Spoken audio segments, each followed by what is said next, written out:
giờ là về khuấy khá luôn nó cho tụi mình xài thế tụi bỏ xỉ nữa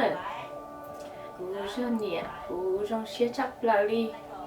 trong xe chắp lại đó là cú tôi chỉ tao lên khỏi đến lúc xe xả thế cú ý lần xí chị cú chỉ tao chơi ya trở đi cú lúc xe chơi nếu tụi mình nhỏ nên cho tụi xe đâu cú nó cú cho cái lúc chị nhưng lúc này một ít xíu này cú cho xe chị cú yêu muốn khi đâu này xí này nên cho xe mỗi lúc năng cho hai tụi tú tụi xài tụi trong xe lúc năng còn chỉ xe còn mua nha mua xe còn mua mấy tú mấy nhỏ còn chân năng mua chế đâu luôn nhỏ tụi trong xe rồi lúc năng xí lu xí ba tên đời cú anh nhẹ cú thêm mua lúc chơi chia xe cú thêm mua cho cái chia sẻ của tự do nhẹ của yêu là tiền nó của tự do nhẹ của chúng mua luôn lên xong rồi luôn tên lo vợ cũng xa tiền cho nè chỉ hai tụi tú tuần sai nhé một anh nhé luôn nâng lò của bác tao đi cha lo lên tới để sao tụi xe đâu cuối nên tụi trâu xe nên luôn nâng này anh cũng dọn nhẹ cả tụi lò cũng theo đi mua cho cái chia sẻ theo giờ nên muốn nên luôn nâng này để tự do xin luôn xe hai để quân nhẹ để cũng chuyên sao xe cũng chẳng muốn nhau có tư là cũng như chuyên sao xe cho nên là chỉ nên để chỉ xin luôn nên chỉ cho xe nên luôn năng ngày nên chỉ cái dọn nhẹ luôn xe luôn chữ thế gì hai giải luôn xe chắc lời nhau luôn thế này của hai đâu tụi mình sai thế tụi mình bọn này cũng luôn luôn để chắc lời đi quý lần xí lò quý nhỉ tụi cha cứ to thì cũng để xả cả của tao lên của lúc xe xả đâu nên là quý lần xí của chị tao của liên khó của tao xứ nên cả chi trong xe lúc nào một gì nên trong xe lúc năng cả sự tế sự chơi cả nên mua tú mua ký mua nhiều mua chia là cũng đông nó mỏi của nhà chị của hai đứa nó xưa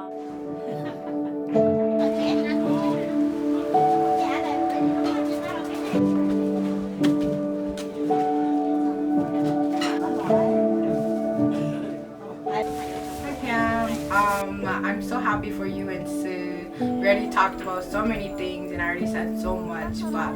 I'm really happy for you to create your own little family, and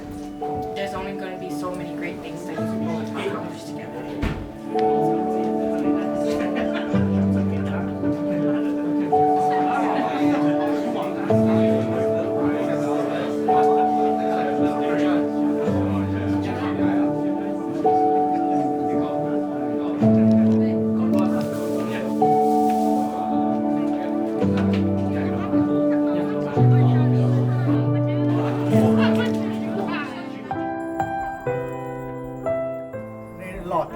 chỉ là tiền nền đó, còn nên trong thì khó nên là số này nó chỉ là tiêu dụng, chỉ cho này cho tiêu dụng này, chỉ này tiêu dụng ít thôi nè, nên tổng này xia, nên dùng này xia, thì mua cả cho được, còn nông luôn nè, còn này thì có chính cái, những cái tên mình, sau một cái đồ xia, sau một cái kiểu như xia nè.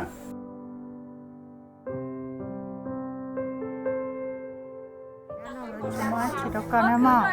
mỗi lần xe tôi xe một lần năng á chỉ phải chỗ mua này có chỉ rau sữa chỉ mua có cái rau à hello tôi hay tạo đâu này là những món xíu xíu nào ok xíu à đi mù là đi học tôi sai có chỉ theo tôi sai có nè thế ok để vào đi hôm nay là có xíu này都是写的嘛，不知道都写着我有那个搞都写了，都写了，我有那个叫，叫什么我都做啊，电脑你给我念，你给我到去了，我的来，你上次写的对了嘛？我都写我那写我这吃饭了，OK。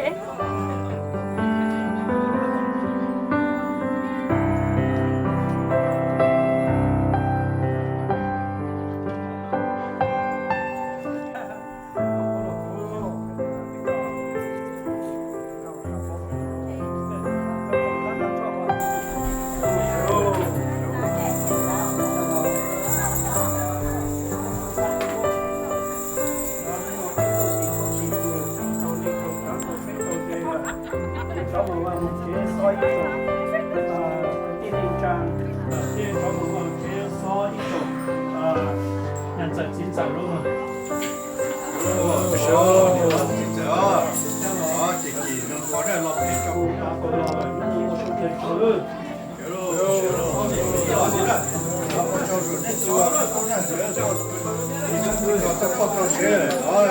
好，